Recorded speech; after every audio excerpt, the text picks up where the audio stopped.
I'm Dr. Tyson Morostiga. And I'm Dr. Derek Moore, and we are your Sports Quacks.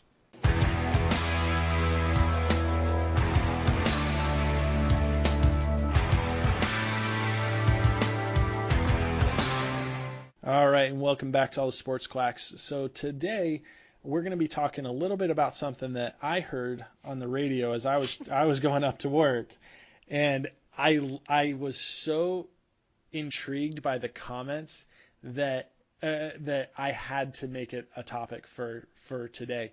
And so here it is. I every morning when I drive up to work, I'm a sports guy. I listen to the Dan Patrick Show, or I listen to Golick and Wingo now, right?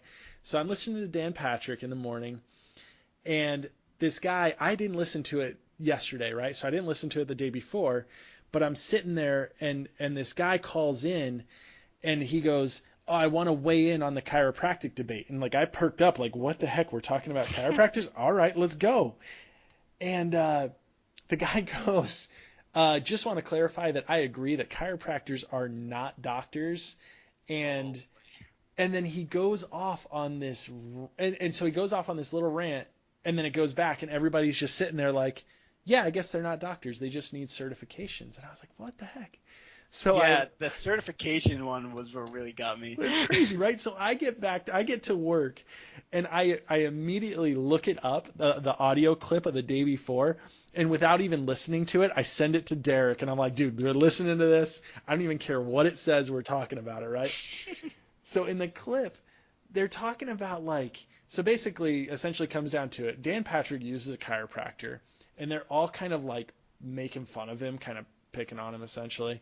And this one guy gets in, and he's saying like, a chiropractor is not a doctor because he doesn't have to go to school. He just gets a certification. And then the great one was like, well, what if somebody, you're eating at a restaurant and somebody starts choking and they're asking for a doctor? Does a chiropractor get up and say, "Hey, I'm a doctor"? Right.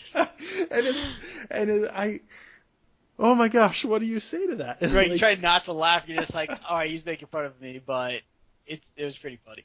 Right, like that's the thing. Like you have to laugh at certain situations.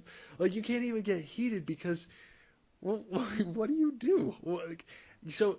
All right, so here's the thing. Today, I just want to talk about like what we are and whether or not I'm talking to somebody who's never seen a chiropractor before, or I'm talking to a young student, or we're talking to another chiropractor who's in practice who is completely doubting what you do or is self-conscious, because it's a hard profession. And especially being a evidence-informed chiropractor, it can be a very difficult world if you don't have that self-confidence and that and feel completely confident in what you're doing as a doctor, right? And so Derek, let me ask you, like I want to throw that ball into your court, and I want to ask you, like, what are your thoughts on the way you're perceived as a chiropractor? And it's what's odd, it's always a matter of like you get a little bit from the family, and then you get a little bit from just basically your interactions with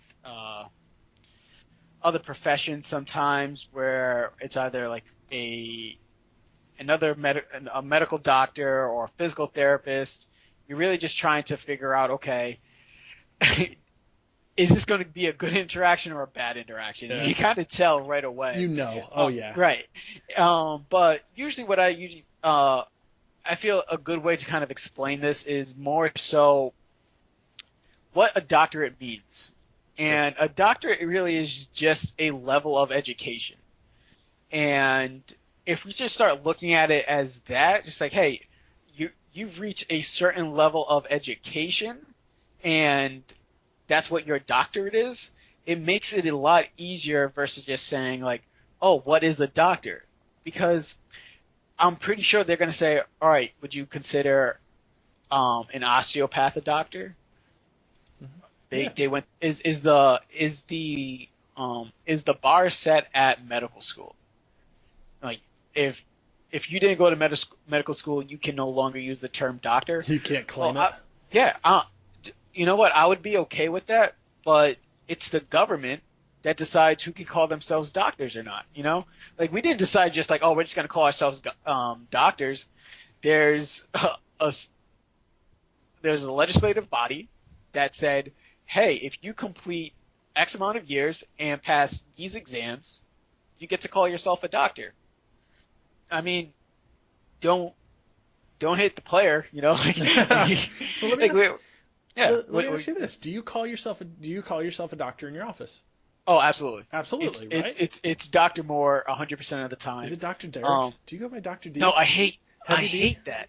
Okay. Right. I hate that. I don't know why, but I hate the doctor first name thing. I've kind of absorbed it because my last name sucks. But I feel like it's such a pediatric thing. Sure. You know, I hate the idea of a 50-year-old man calling me Dr. Derek.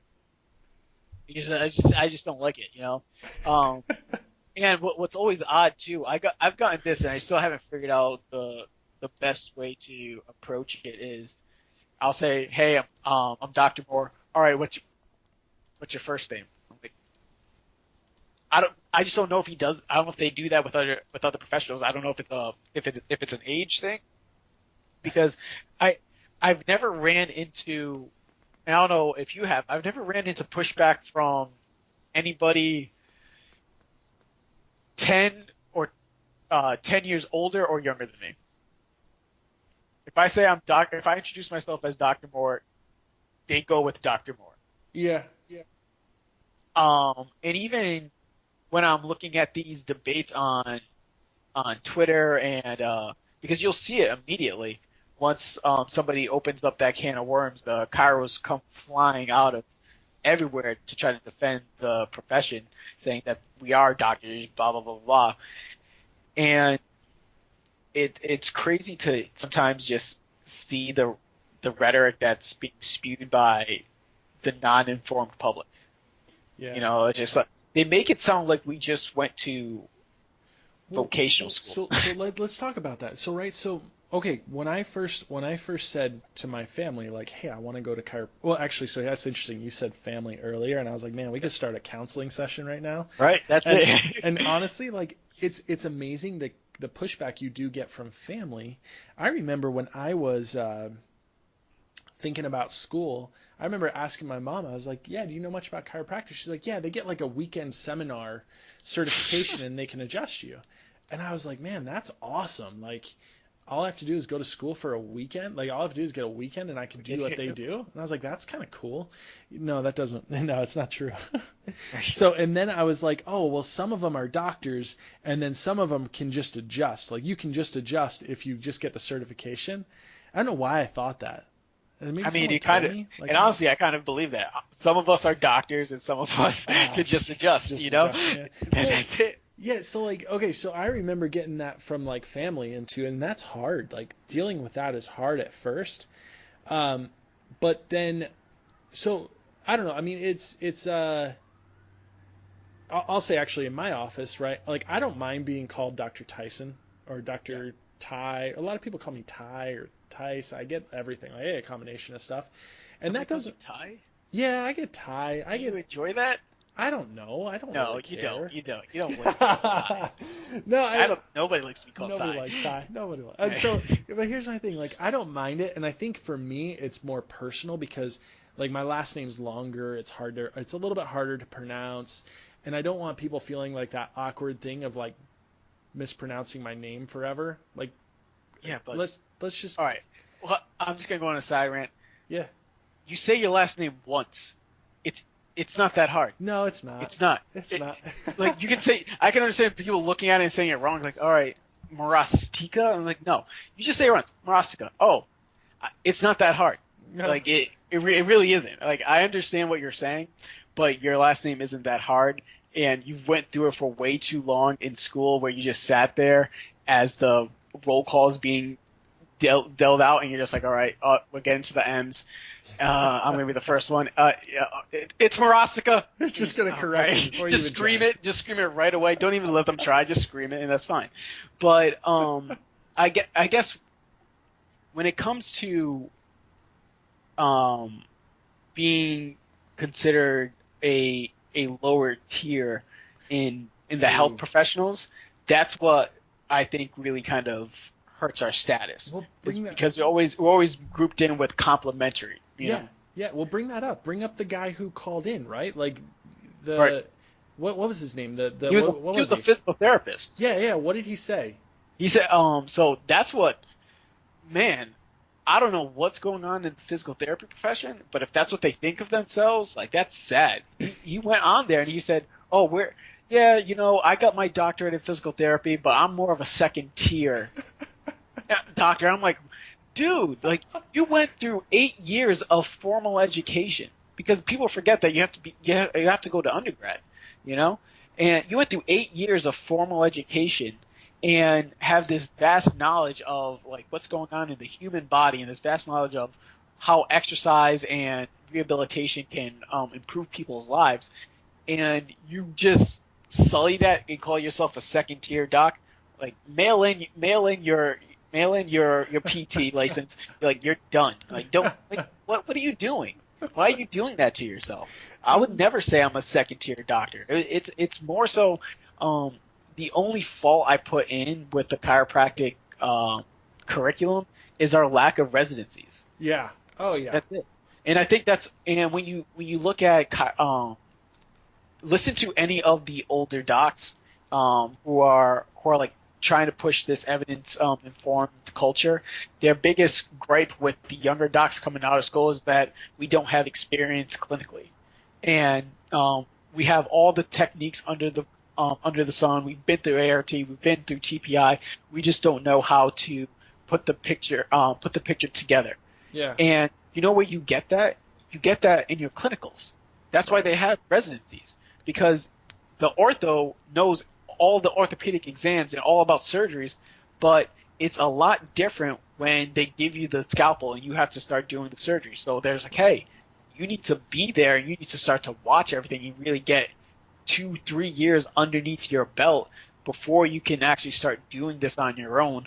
Versus chiros, it's like you need about 6 months of possibly getting okay mentorship from 1 or 2 people, and we're going to send you to the VA, and then we're going to send you to these X places, but nobody's like making you actually work and making you grind. And that's what you get out of residencies, where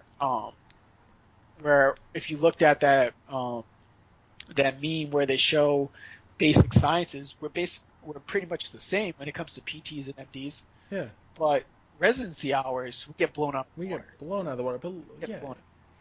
So I have 2 thoughts to that. Number one is, if you're a chiropractor who thinks, or if you're letting the school tell you that your associateship is a residency, you're missing the point. You should be getting paid. Like, you should be getting paid more. You're a doctor at that point. Like, your associateship, your first job out of school, if you're using that as like, oh, I'm going to get all of my experience there, and that's where I'm really going to learn.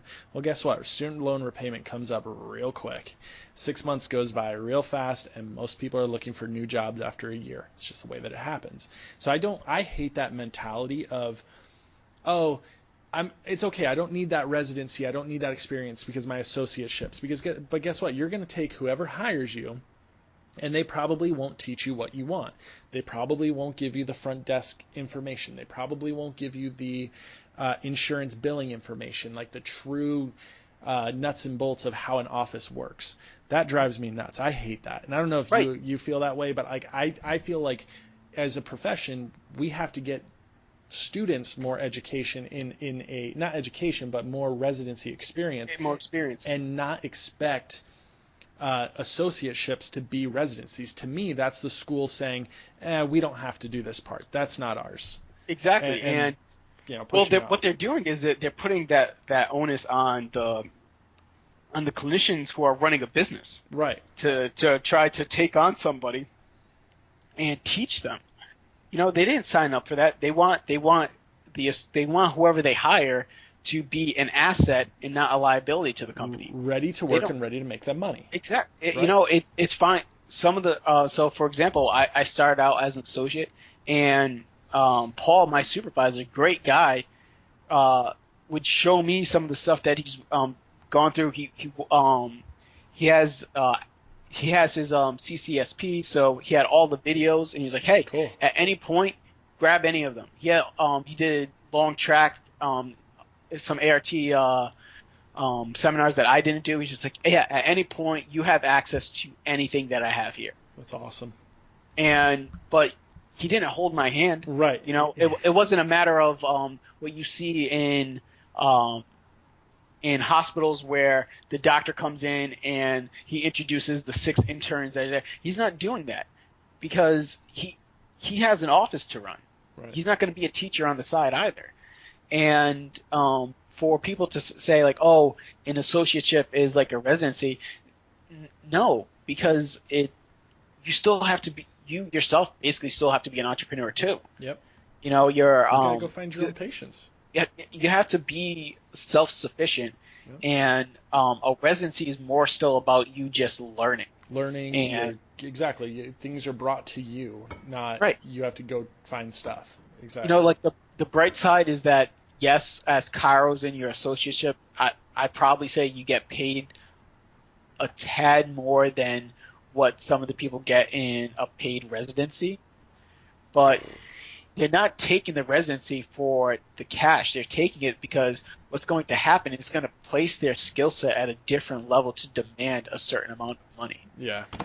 And the tough part too, I think, with residencies when we're talking about the medical profession, is they have options where their higher paying jobs are within institutions.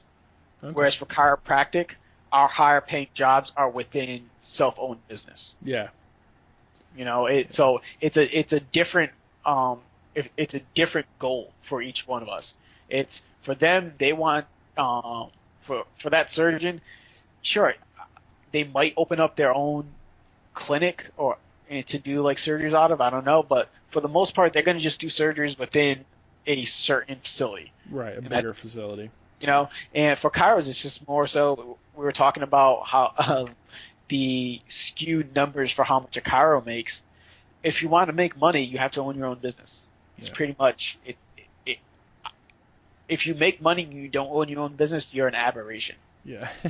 So one other thing that you said there that I want to go back to, that I want to make sure I hit on, was my second thought, was that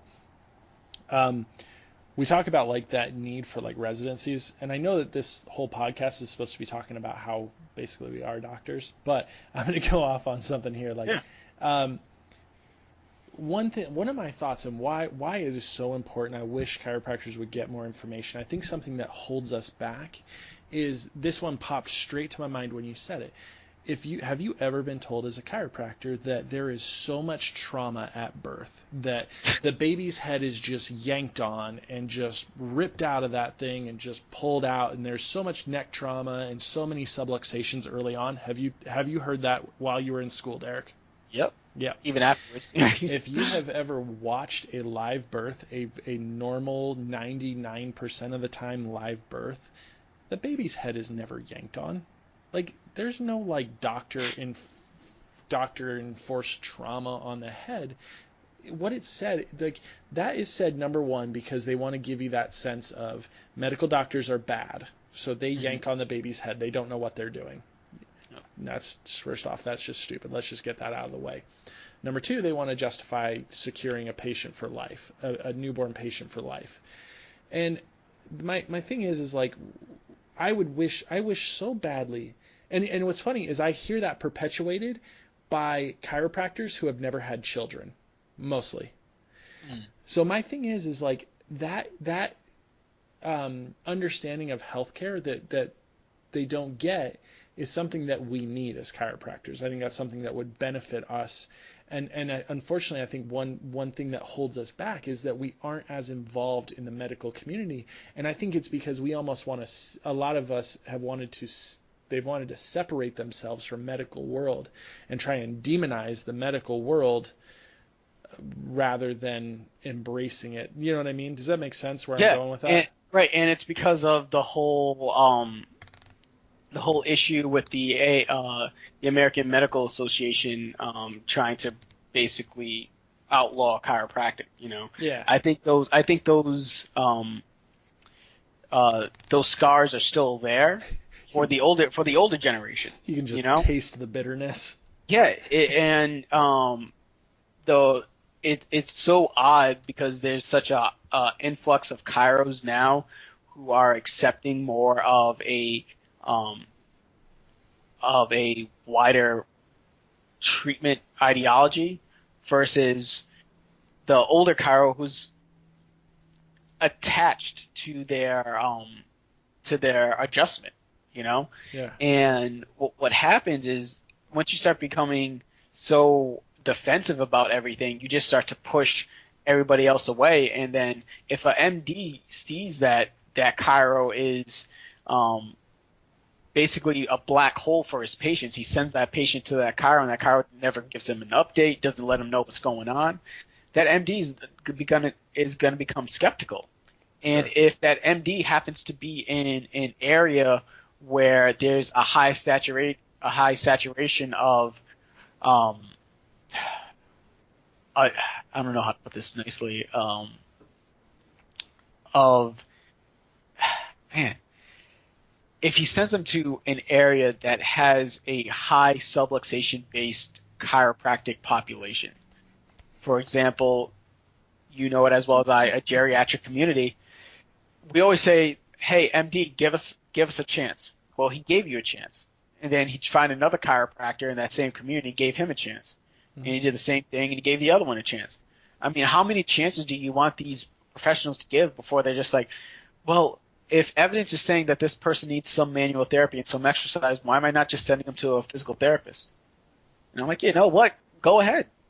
Because I'd rather have them see that physical therapist who did the weekend course of manipulation but knows how to do good manual therapy and good exercise. Right.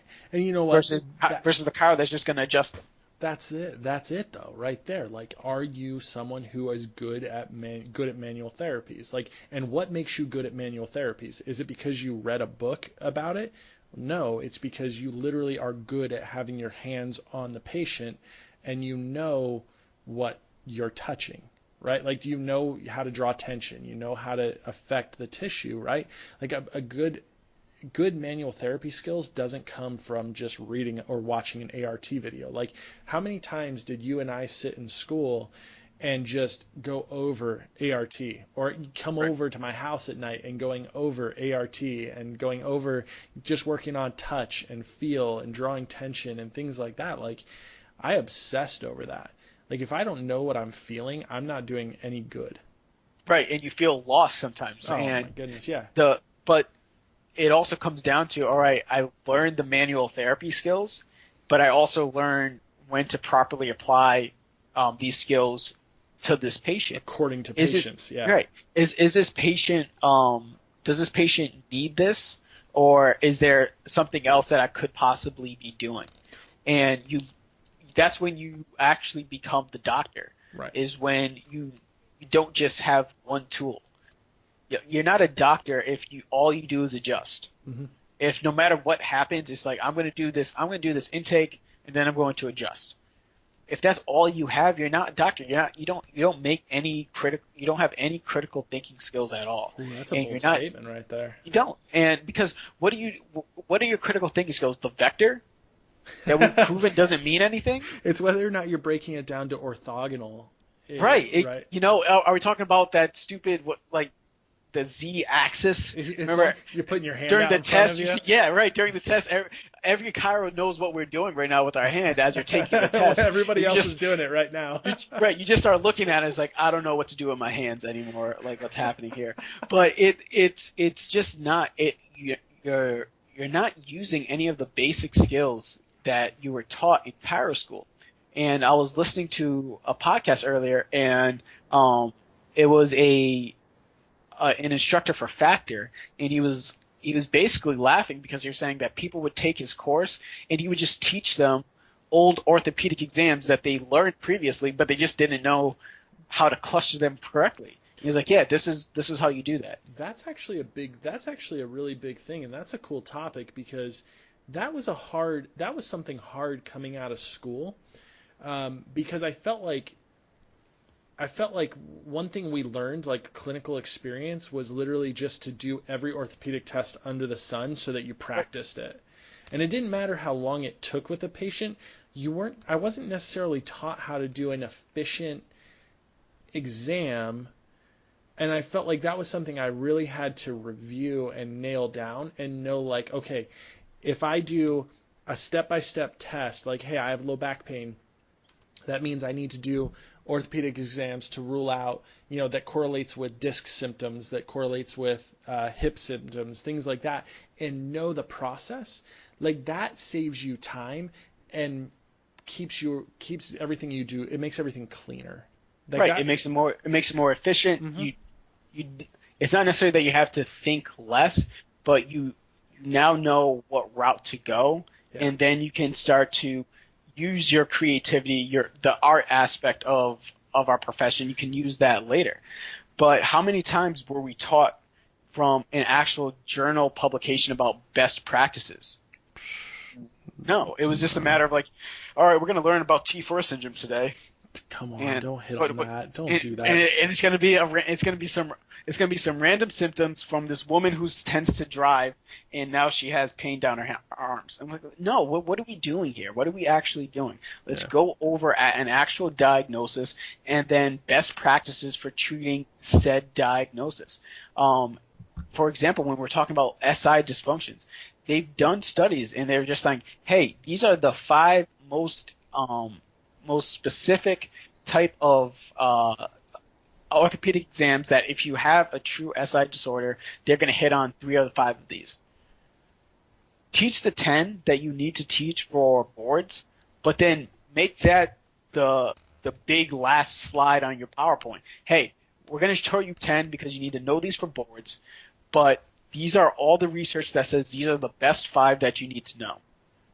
And now you have that burn into your mind of like, all right, I think this person might have some type of SI issue.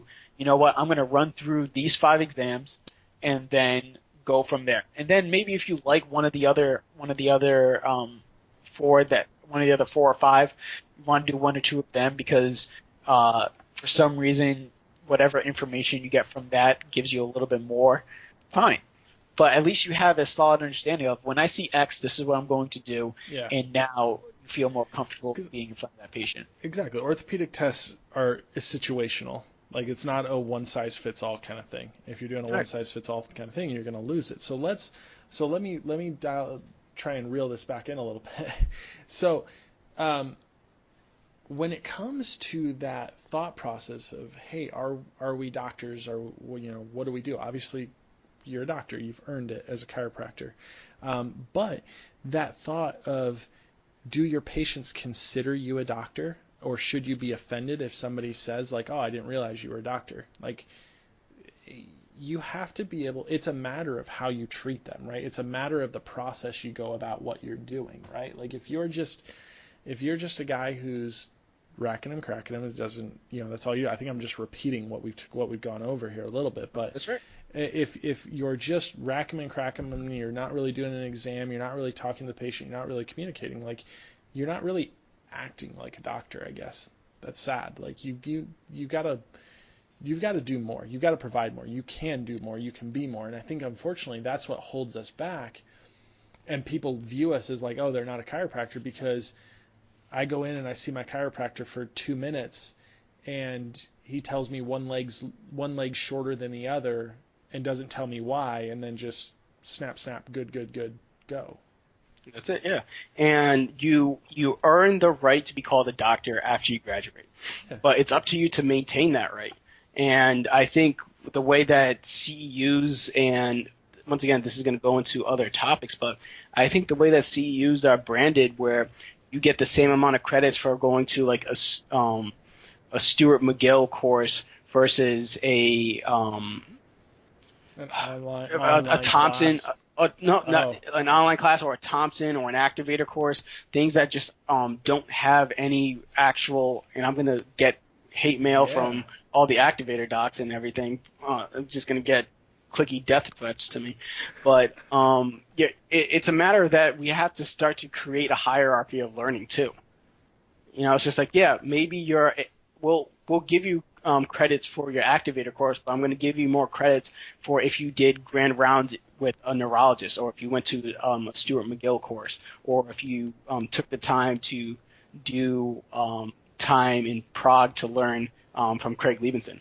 Like, you have to start to create this standard where it's like, yeah, we will allow you to express the quote unquote art of chiropractic, but at the end of the day, it's all about you having the most knowledge as a clinician and being able to properly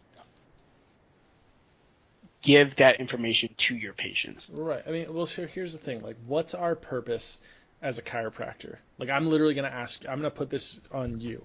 Your purpose as a doctor of chiropractic, simplified, easy to understand, like, what is your purpose in what you do? My purpose is to get my patients well, and if I can't do that, identify who can. Yeah. See, if I'm going to say that, like, if somebody looks at me and say, "What's your purpose?" My purpose is to provide my patient with the most current, best evidence informed practices of conservative care, conservative management for their pain or their dysfunction, I guess I want to say. I don't like that word, but I know you don't like that word. But basically, like, I want to give them advice to conservatively manage their problems. Yep. Like, and that's where I come from. But so I don't. But then again, like, if you're listening to us, if you listen to any of our other episodes, like, you know that we are two guys that tend to stay in our lane. We kind of know where we're at, and we know how to manage patients to the best of our, like, that's what we consider our strength, is our management of patients, knowing what we can do, what we can't do. No, we don't overpromise, but we overdeliver, right? Like, we overdeliver with what we know, and we provide options kind of overlapping with different professions, such as physical therapy, massage therapists, acupuncture, as you know, Derek does dry needling. We try and overlap to provide high-end quality conservative care. And I think that comes across. Patients see that, and they see what you're doing, and they appreciate it, and they hold you in that higher esteem. But, like, when somebody walks into your office and you're holding your little dog that just pooped on the floor in your back adjusting table, like, it's hard for someone to take you seriously when they have to dodge the poop on your floor. And so, unfortunately, like, I see that all too often. I'm sorry if you are someone who has that dog. I'm sorry, but your dog doesn't belong in your healthcare office. No. So, I always laugh at that one. But here's my thing. We kind of got off on some tangents today, but this is kind of an interesting topic because it brings out passion for what we do. I mean, here's my thing. Like, it doesn't get me heated when somebody considers, like, I might not be a doctor, because that doesn't bother me. What that does is that actually makes me want to do more. That makes me want to be better. That makes, when they come into my office, I want them to experience a true clinical setting where I take them through examinations. I explain what's going on. I do a full, oh my goodness, what's the word for that? Review of findings. Like, I do that stuff with them. And so here's my thing. If you're someone who, like, questions what you're doing, if you're a chiropractor and you're questioning, like, hey, am I really a doctor? Like, or am I just a mechanic? Oh, that sounded bad. But, like, a chiropractic mechanic where I just hit X, Y, and Z, don't get yourself out of that mindset. Get yourself into the mindset of doing more, providing a better patient experience. Extend your time with patients. Go from 5 minutes to 10 minutes, and then go to 15 minutes. And, like, yeah, maybe you have to charge more, or maybe you make less. But here's my thing. Take care of who you have. Give them that experience, and you'll find that self-confidence again. You'll find that joy for what you do and that passion. I love what I do. I love being a doctor of chiropractic. I love providing that experience for patients because it's fun. It's unique. It's something special, and it allows me to incorporate my skills and my knowledge into a special treatment plan for patients. So here's the thing, like always, hit us up on Facebook, like us, send us messages. We want to talk to you guys. If you got questions, if you're someone who's questioning what you do as a chiropractor, like I'm not a therapist, but I can talk to you and I can help you work through some stuff because we've all been there at some point. So yeah, send us messages, and you guys take care, and we'll talk to you guys later.